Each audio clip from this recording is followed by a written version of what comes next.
네, 이 시간 하나님 말씀 같이 보겠습니다. 에베소서 5장 22절에서 33절의 말씀입니다. 신약성경 316페이지에 있습니다. 에베소서 5장 22절에서 33절 말씀 저와 여러분들이 한 절씩 교독하여 읽고요. 마지막 33절은 합독하도록 하겠습니다. 아내들이여 자기 남편에게 복종하기를 주께 하듯 하라. 이는 남편이 아내의 머리됨이 그리스도께서 교회의 머리됨과 같음이니 그가 바로 몸의 구주시니라.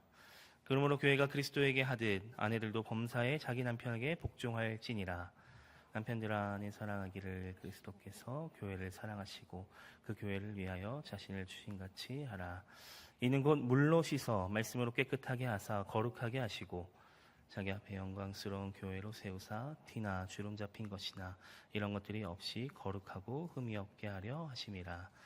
이와 같이 남편들도 자기 아내 사랑하기를 자기 자신과 같이 할지니 자기 아내를 사랑하는 자는 자기를 사랑하는 것이라. 누구든지 언제나 자기 육체를 미워하지 않고 오직 양육하여 보호하기를 그리스도께서 교회에게 함과 같이 하나니 우리는 그 몸의 지체임이라.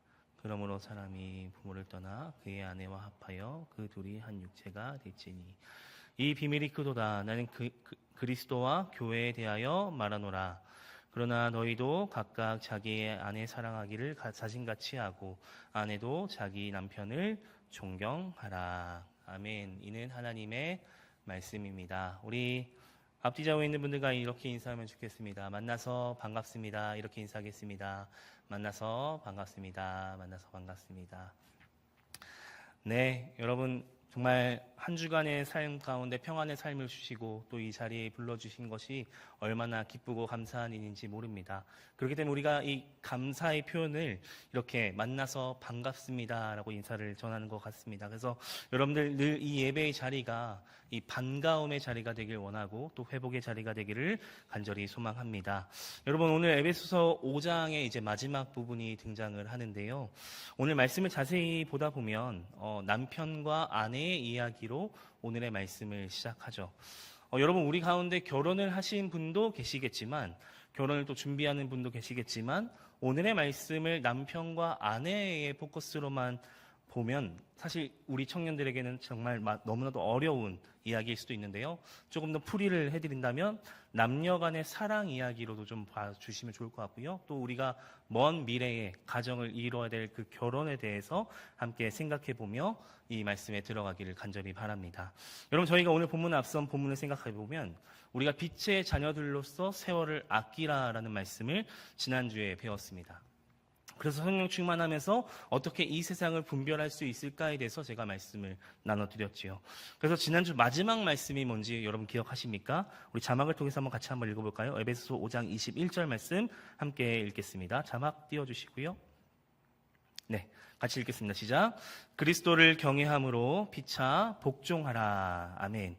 여러분 그리스도를 경외함으로 피차 복종하라라는 이야기로 5장의 결론으로 남편과 아내 부부의 이야기로 연결시켜주고 있습니다. 그리고 또 마지막에 어떤 게 등장하냐면 이것은 그리스도와 교회에 관한 말씀이다라고 덧붙여서 우리에게 설명을 해주시고 있죠. 그래서 오늘 본문은 등장하는 그 남편과 아내와의 관계만 바라보지 말고요. 에베소서 전체의 흐름을 보기를 원합니다.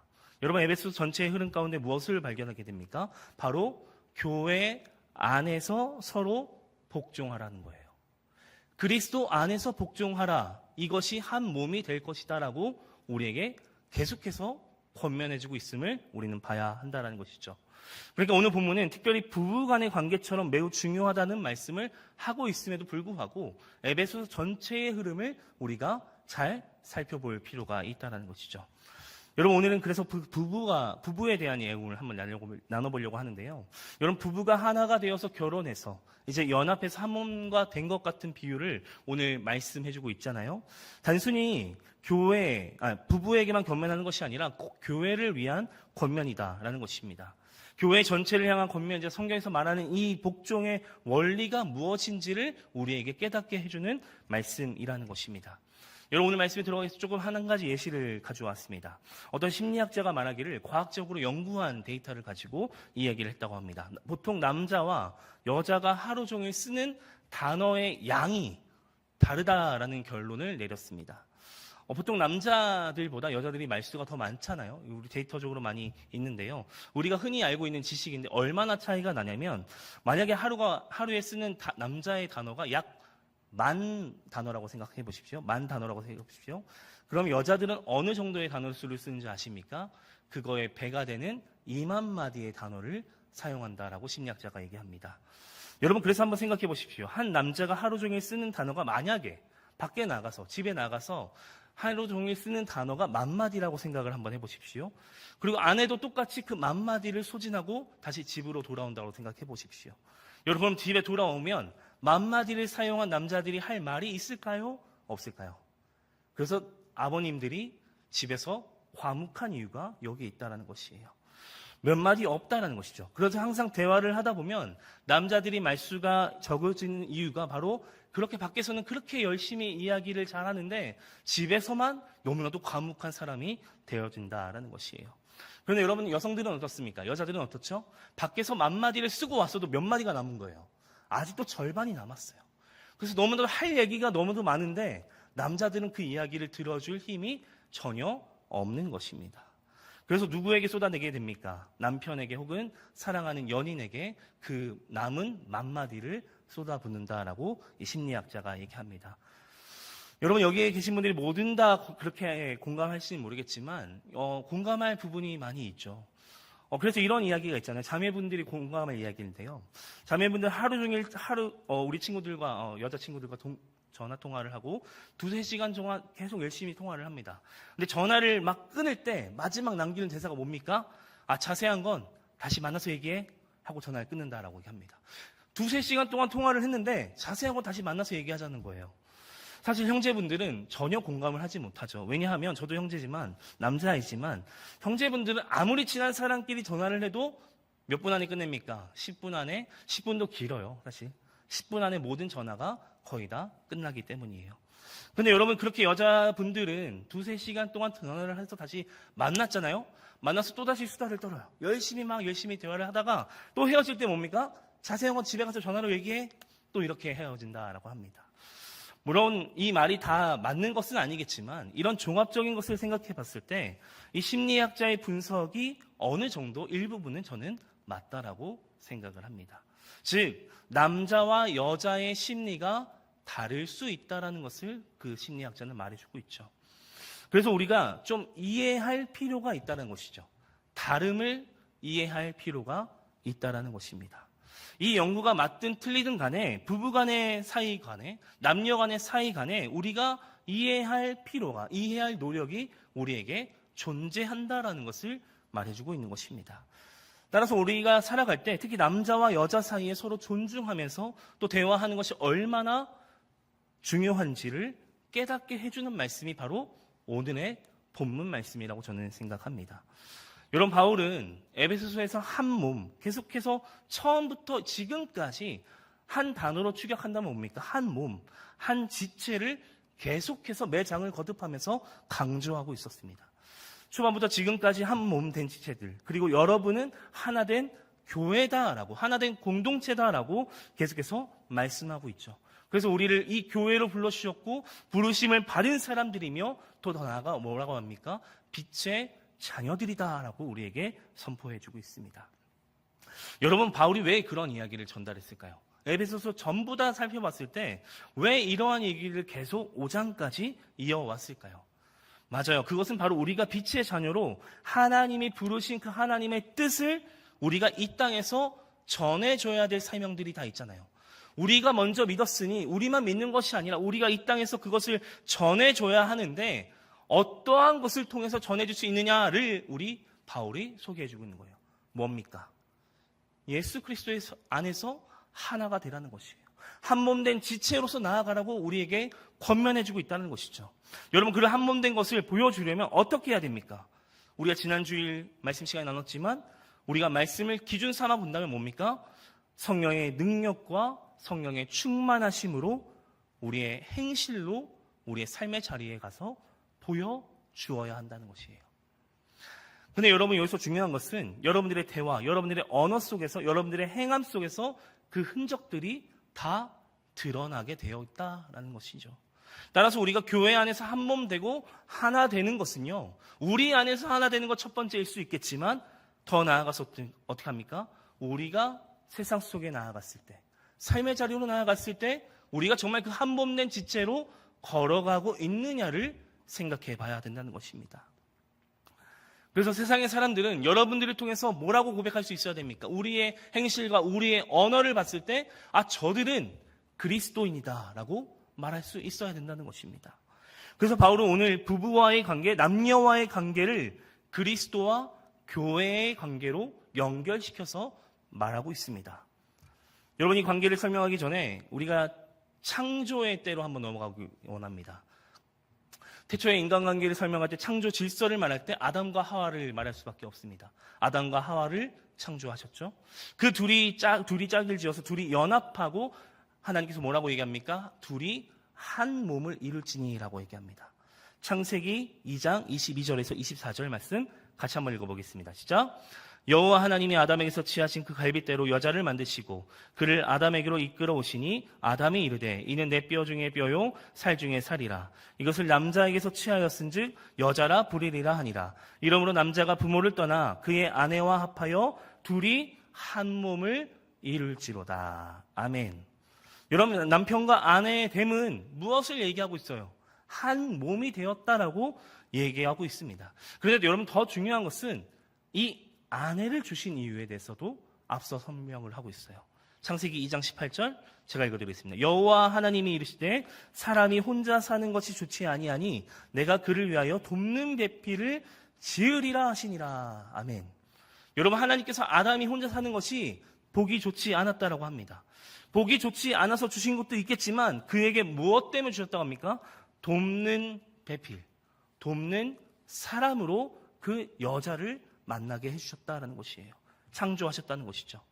여러분, 여기서 돕는다는 말은 히브리어 말로 에제르라는 단어입니다. 근데 이 말을 영어로 번역을 하면 헬퍼라는 뜻을 갖고 있고요. 그래서 단순히 돕는다는 의미로 우리가 해석을 하면 오해를 할 수 있는 부분이에요. 그냥 돕는 배필로 그냥 단순히 우리에게 허락해 주신 것이 아내가 아니라 여기서 등장하는 여자는 무엇을 얘기합니까? 존중받아 마땅한 그 한 사람이라는 것이에요. 사랑받아야 될 그 한 사람이 바로 그 여자라는 것이에요. 그러한 사람으로 우리에게 짝을 한 몸을 이루게 하셨다는 것이에요. 따라서 오늘 본문에서 바울이 아내에 대한 남편을 향한 그 아내의 복종에 대해서 말씀하신 내용을 우리가 곱씹어 볼 필요가 있는데요. 우리가 먼저 자매에 여자분들에 대해 권면을 하죠. 22절부터 24절의 말씀인데요. 이번에는 자매분들만 한번 큰 목소리로 한번 읽어보겠습니다. 시작. 아내들이여 자기 남편에게 복종하기를 주께 하듯 하라. 이는 남편이 아내의 머리됨이 그리스도께서 교회의 머리됨과 같으니 그가 바로 몸의 구주시니라. 그러므로 교회가 그리스도에게 하듯 아내들도 범사에 자기 남편에게 복종할지니라. 아멘. 지금 이 말씀을 읽은 자매분들 마음 가운데 어떻습니까? 복종이라는 단어가 나왔어요. 이 말씀을 분명 우리가 순종해야 되는데, 이 말씀을 지켜야 되는데 하나님께서 우리에게 남편을 복종하라는 말씀을 주셨습니다. 조금 어려운 말씀이다라고 생각을 되어줄 수 있는데요. 오늘 우리가 꼭 이 말씀과 빗대어서 생각해야 될 것은 조금 전 읽었던 창세기의 말씀이에요. 돕는 배필, 즉 이 헬퍼가 반드시 상하 관계가 아님을 얘기해주고 있죠. 복종에 담겨진 의미가 이 상하 관계를 말하고 있는 것이 아님을 얘기해주고 있다는 것입니다. 여러분, 한 가지 예를 들어드릴게요. 여러분 직장에서 일을 하다 보면 어려움을 겪을 때가 있어요. 그러면 그 일을 위해서 주위에서 대리님이든 직장 상사분들이 와서 도와주는 역할을 바로 헬퍼라고 하죠. 정말 그 업무에 따라서 나에게 필요한 것들을 도와주시기 위해서 그 헬퍼분들을 붙여주시잖아요. 그래서 그 사람들이 오히려 그 능력이 나보다 더 출중한 사람들이 그것들을 도와주죠. 그러니까 세상과 사회에서 말하는 내가 상식적으로 그런 생각하는 그런 능력주의로 말하는 그런 돕는다가 아니라 창세기에서 이렇게 말씀하시잖아요. 돕는 배필이라고 얘기하잖아요. 이에 명쾌한 해석이 베드로전서에 나와 있습니다. 베드로전서 3장 1절에서 2절 말씀 같이 한번 읽어볼까요? 시작. 아내들아 이와 같이 자기 남편에게 순종하라. 이는 혹 말씀을 순종하지 않는 자라도 말로 말미암지 않고 그 아내의 행실로 말미암아 구원을 받게 하려 함이니 너희의 두려워하며 정결한 행실을 봄이라. 아멘. 여러분 뭐라고 되어 있습니까? 이 돕는 배필을 주신 이유, 아내가 복종할 수 있는 이유를 뭐라고 설명하고 있습니까? 남편들에게 순종하는 이유가 그 남편이 구원과 멀어지는 하나님의 말씀을 멀리 떠난 그 남편의 구원을 위한 선한 행실이다라고 설명해주고 있죠. 그들이 두려움으로 행하는 여러분들의 깨끗한 행실을 보고 돌아온다라는 것이에요. 그것을 바로 돕는 배필이라 얘기하는 것이죠. 즉 아내들이 남편들과 함께 있어야 하는 것은요, 남편들의 이 영적인 것에 대해 돕는 역할을 하라는 것이에요. 그러니까 오늘 에베소서의 아내들이 남편에게 복종하고 순종하는 이유가 여기에 있습니다.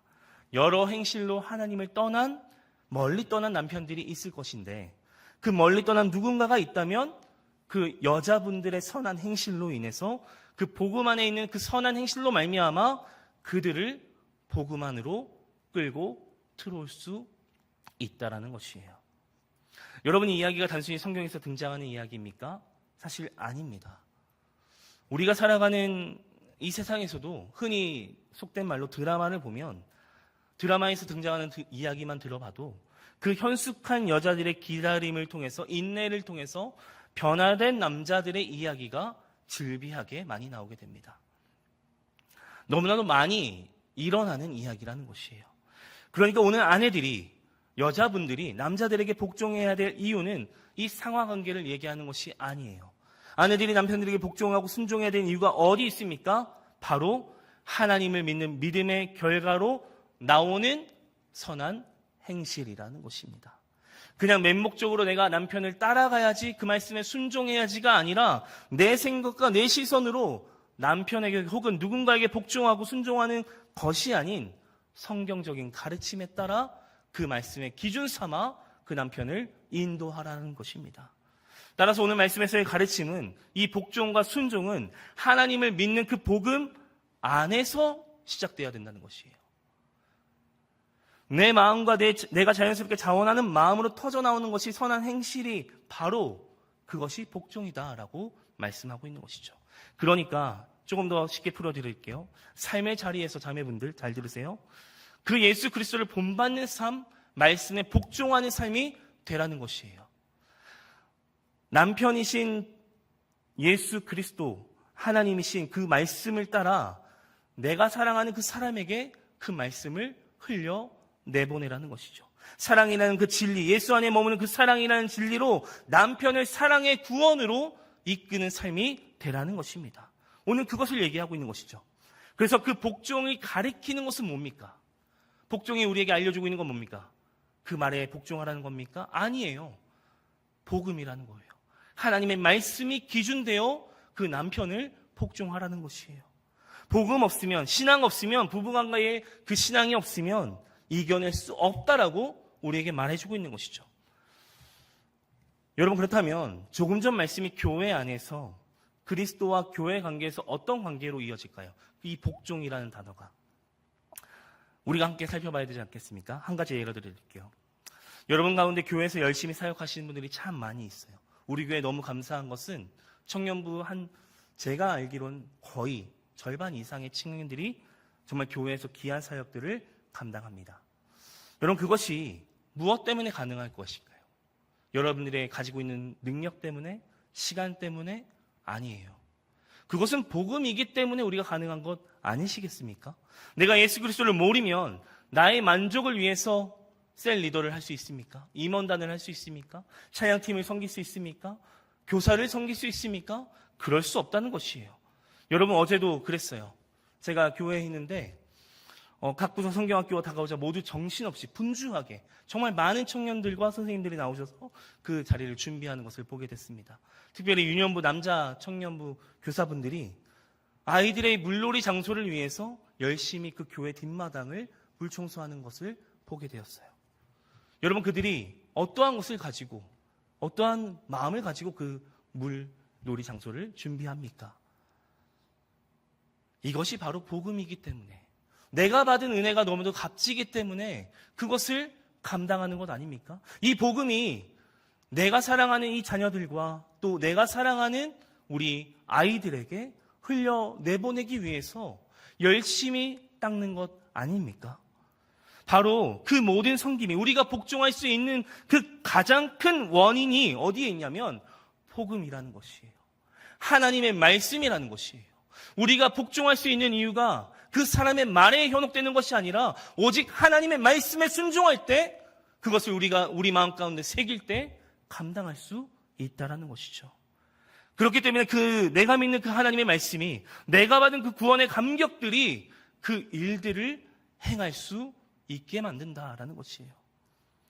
여러분, 그래서 바울은 오늘 본문 23절에서 그 사랑이라는 진리의 말씀을 교회의 머리 대신 그리스도를 뭡니까? 우리가 사랑하는 것이 마땅한 것처럼 하나님께서 아내의 머리를 남편으로 삼으시다면 남편을 사랑하는 마음으로 하나님을 사랑하는 마음으로 복종하라고 말씀하고 있는 것입니다. 사랑하는 자매 여러분들, 오늘 여러분들에게 권면하는 복종은 이런 것이에요. 그 남자의 말에 현혹되는 것이 아니라 복음의 기준되어 그 말에 복종하라는 것이에요. 그 복종하게 될 때 우리 안에 뭡니까? 영혼을 사랑하는 마음을 주시는 거예요. 그 사랑하는 마음을 가지고 복종하라는 것입니다. 사랑하는 여러분들의 그 모습 가운데, 그 선한 행실 가운데에 주위에 믿지 않는 남자친구들에게 그 구원의 소식을 전하시는 모든 자매분들 다 되시기를 간절히 소망합니다.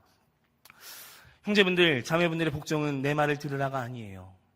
여러분들을 사랑하는 마음을 가지고 구원의 길로 인도하는 돕는 배필로 여러분들에게 주신 것입니다.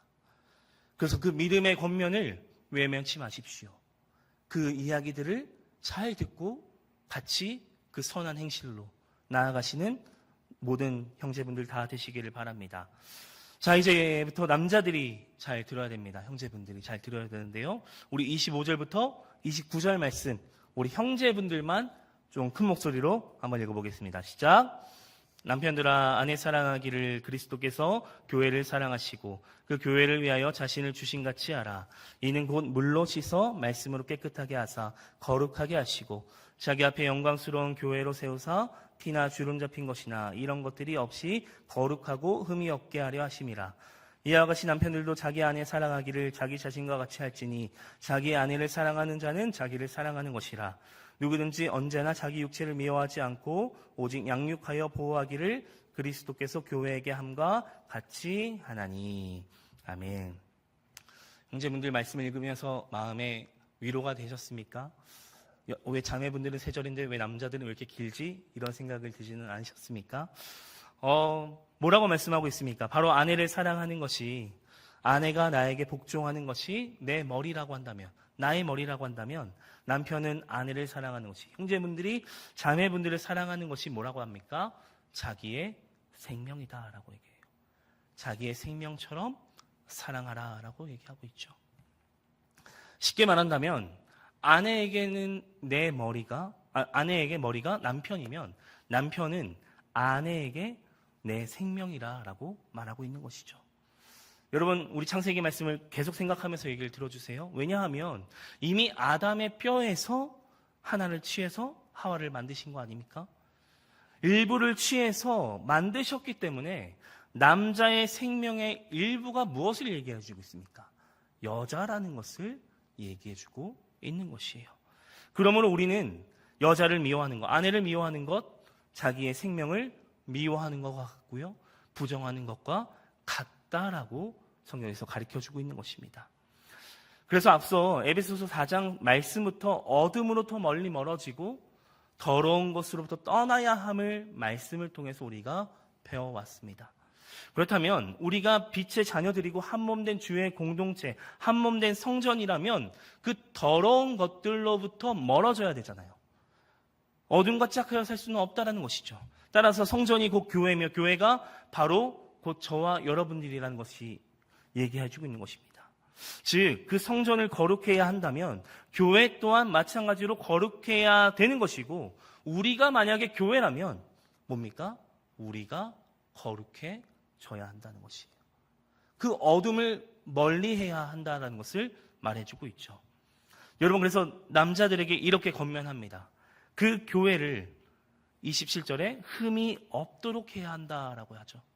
티도 없고 주름도 있으면 안 된다라고 남자들에게 권면하고 있어요. 여러분, 그렇잖아요. 우리가 만약 정말 가장 소중하게 여기는 물건들이 있으면, 정말 아끼는 정말 고가의 제품이 있어요. 여러분, 그런 어떻습니까? 흠집이 나지 않기 위해서 정말 조심하지 않습니까? 정말 스크래치가 나지 않게끔 정말 애지중지하면서 아끼지 않습니까? 그런 것처럼 정말 나의 생명과 바꿀 수 없는 그 소중한 것들이 있다라면 오늘 27절 말씀처럼 함부로 하지 말라는 것이에요. 여러분, 만약에 가정해 봅시다. 여러분들이 가장 소중하게 여기는 것이 내 사랑하는 여인이에요. 혹은 내 아내라면, 내 남편이라면 뭡니까? 가장 사랑하는 것이에요. 내 생명 다해 사랑하라는 것입니다. 그래서 오늘 남편들이 아내를 자기 몸처럼 사랑하는 것은요, 그리스도께서 교회를 사랑하시는 것과 비유를 들면서 같다라고 얘기하고 있죠. 내가 교회고 내가 하나님을 믿는 사람이라면 당연히 나는 복음 안에서 깨끗하고 정결함을 입어야 되고요. 그리고 내 말과 내 행동에서 그런 것들이 드러나야 된다라고 말해주고 있어요. 형제분들, 그러한 삶을 살고 계십니까? 어쩌면 예수님께서 교회를 정결한 물로 깨씻어서 흠이 없고 거룩하게 하셔서 더러운 것이 없게 하신 이유가 그렇게 세우신 교회를 사랑하시는 하나님의 방법이라는 것이에요. 흠도 없고 물로 씻어서 정결하게 만드신 이유가 바로 교회를 사랑하시는 하나님의 방법이었다라는 것이에요. 그리고 그 방법으로 인해서 세상의 교회를 통해 그리스도의 영광이 나타나시기를 원하셨던 것입니다. 다시 말해서 그리스도의 영광이 저와 여러분들의 삶을 통해서 나타나기를 원하셨다라는 말씀이죠. 그게 가정에서든 여러분들의 삶의 모든 통로 속에서 하나님의 영광과 그리스도의 영광이 드러나기를 원하셨다는 것입니다. 따라서 교회의 참된 모습은요, 우리가 서기 위해서는 복음 하나님의 말씀밖에 없음을 또다시 우리 형제들에게 권면해주고 있어요. 복종을 할 수 있는 것도 하나님의 말씀이고 우리가 사랑할 수 있는 것도 하나님의 말씀임을 우리에게 말씀해주고 있죠. 그래서 그리스도께서 교회를 생명처럼 사랑하셨던 것처럼 남편들은, 형제들은 자매들을 사랑하라는 것이에요. 이것이 오늘 우리에게 주시는 말씀의 가르침인 것입니다. 여러분, 그래서 우리가 이 안에서만 그리스도를 살아가는 것이 중요한 것이 아니라는 것이에요. 오히려 우리는 이 자리에서 우리가 한 주간의 삶을 되돌아보고 우리의 부족함을 먼저 고백하는 것이겠죠.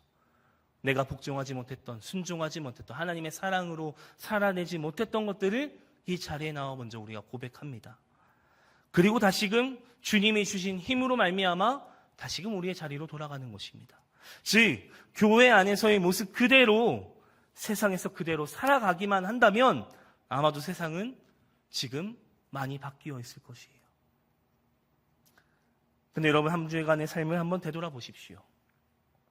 우리가 정말 그 말씀을 붙잡는, 그 말씀에 순종하는, 더 나아가서 나의 생명을 아낌없이 드릴 그 사랑을 가지고 이 세상을 살다 오셨습니까?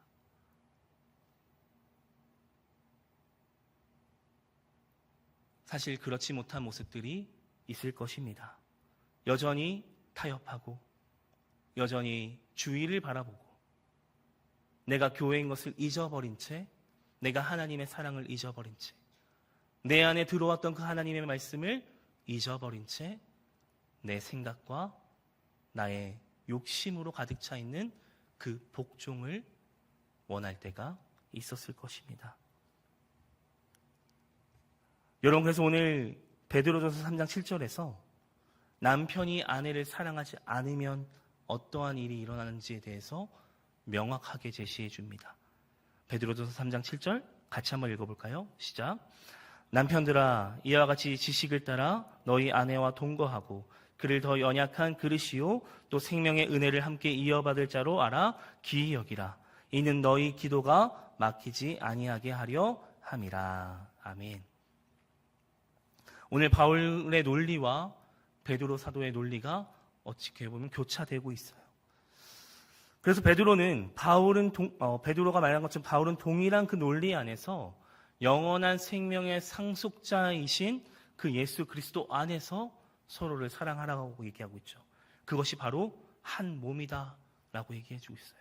그러니까 하나님께서 여자를 창조하실 때에도 단순히 돕는 자의 개념이 아니라 남편과 함께 하나님의 가정을 건강하게 세워가라는 그 지상 명령을 우리에게 허락해 주신 것입니다. 따라서 성경에서 그 부부를 나타내는 가장 강력한 단어는 뭡니까?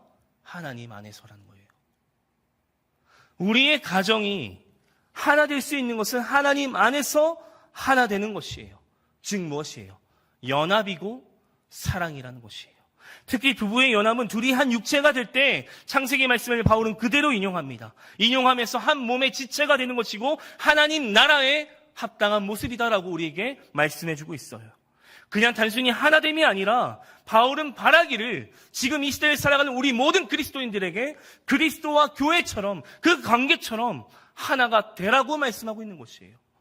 여러분, 우리 삶의 자리로 돌아갔을 때 우리가 교회입니다라고 외칠 수 있습니까? 내가 교회입니다라고 외칠 수 있습니까? 복종하지 못할 때가 많죠. 순종하지 못할 때가 있어요. 하나님의 사랑을 드러내지 못할 때가 있어요. 그럼에도 불구하고 우리는 그 복종함으로 말미암아 그리스도의 말씀 앞에 복종함으로 말미암아 우리가 하나 되어질 때에 우리의 삶의 자리는 변화될 것입니다. 그것이 바로 오늘 우리에게 말씀해주고 있어요. 근데 그것을 우리의 힘으로 할 수 있습니까? 아니라는 것이에요. 사도 바울은 이미 이전에 뭐라고 합니까? 성령 충만함으로 그 일들을 감당하라고 우리에게 권면해주고 있어요.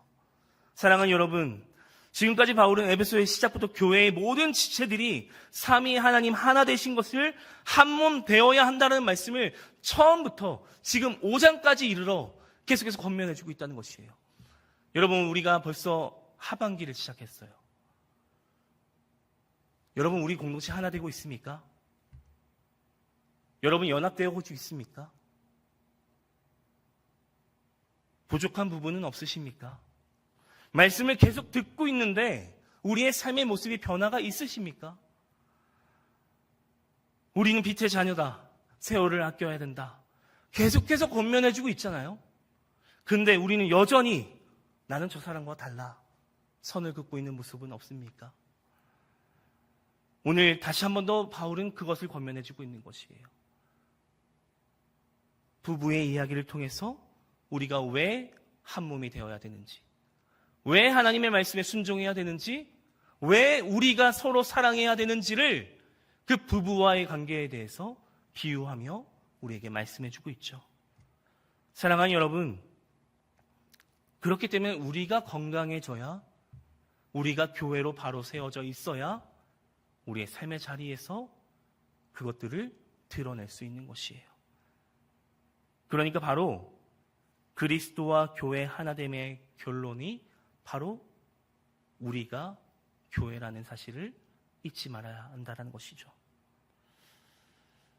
여러분, 오늘 말씀을 정리하며 한번 결론을 내보겠습니다. 오늘 바울은 32절과 33절에 한 몸에 대한 교리를 이렇게 결론을 내고 있어요. 이 비밀이 크도다. 나는 그리스도와 교회에 대하여 말하노라.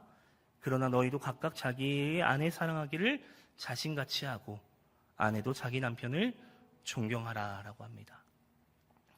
여러분, 뭐라고 말씀하십니까?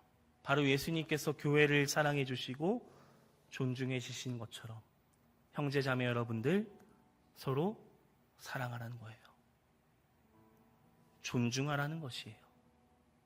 나보다 남을 업신여기지 말고, 낮게 여기지 말고 존중하라는 것이에요. 세워주라는 것이에요. 뒤에서 수근덕 거리지 말고 서로를 사랑하고 서로를 존중하라는 것이에요.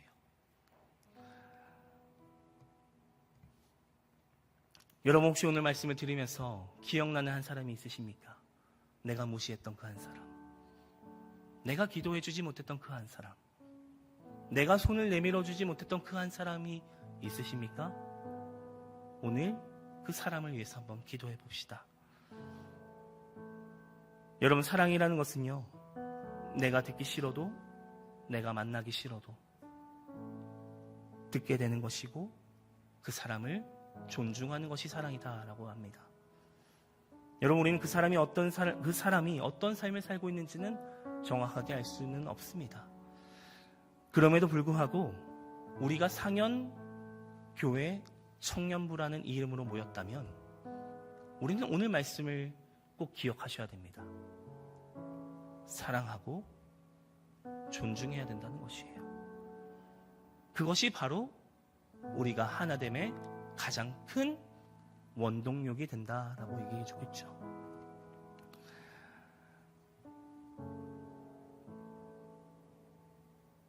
그래서 제가 오늘 말씀을 마무리하면서 기억하면서 우리에게 허락하신 공동체, 우리 상현 온 워십에게 3가지의 실천 과제를 드리려고 합니다.